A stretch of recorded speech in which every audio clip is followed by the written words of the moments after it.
also did well with the Tea Party voters. And also, I just want to say entrance polls are interesting to talk about. They're different than exit polls, and they're certainly interesting before a caucus because unlike just going into the polling booth and pulling a lever, your arm can be twisted at a caucus. So what you say going in, it can change with pressure from some of your neighbors. And that's the whole point of the caucus. You're there for a few hours. People are speaking, and you're supposed to speak on behalf. People say all the time in Iowa they go in with one notion, they come out with a different notion. That happens all the time. Dave said that was most interesting to him, the very conservative entrance poll. This one was the most interesting to me, which was who is the true conservative? All in, 100% conservative.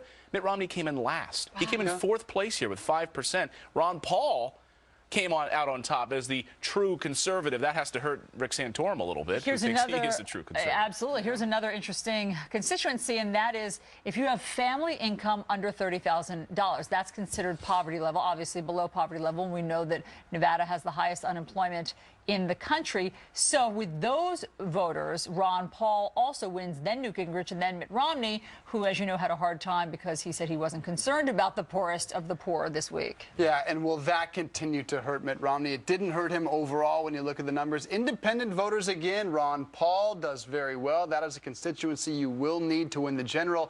There is seemingly a bit of an alliance brewing between Ron Paul and Mitt Romney. An interesting article on that in the last week. Even this week, Ron Paul came out and defended somewhat those very poor comments. There is some type of bizarre alliance between the two. Not a whole lot of shots, friendly fire between those two campaigns. And how does all that shake out as we move forward? I think, interestingly, if you look at the road ahead for February, trouble for Newt Gingrich, of course. A lot of these states look like they may be a lock for Mitt Romney. To me, it's the second tier. Well, who comes in second place? And Ron Paul looking ahead to Maine, which lasts for a week. Next Saturday, they start.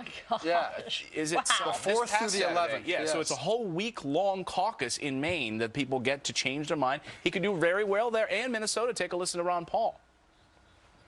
And it was a winner-take-all, so it made more sense to go to Nevada. It made more sense to go to Maine. It makes more sense to be here in Minnesota because energized people who believe in things and are willing to work hard, the rewards are much better, and that, of course, is what we have. We have a very energized, dedicated group of people who would like to see some changes, and they're willing to invest their time in doing so. It just gets more and more interesting. I mean, it is still, the number of delegates that even Mitt Romney has collected is still so minimal that it's anybody's win. The total doled out are what, 6–7% of the total that will be doled out north of 1,200. Right. So. And stay tuned for Super Tuesday. I mean, that's a big deal. Those southern states could be really strong for Newt Gingrich. That's what he's banking on.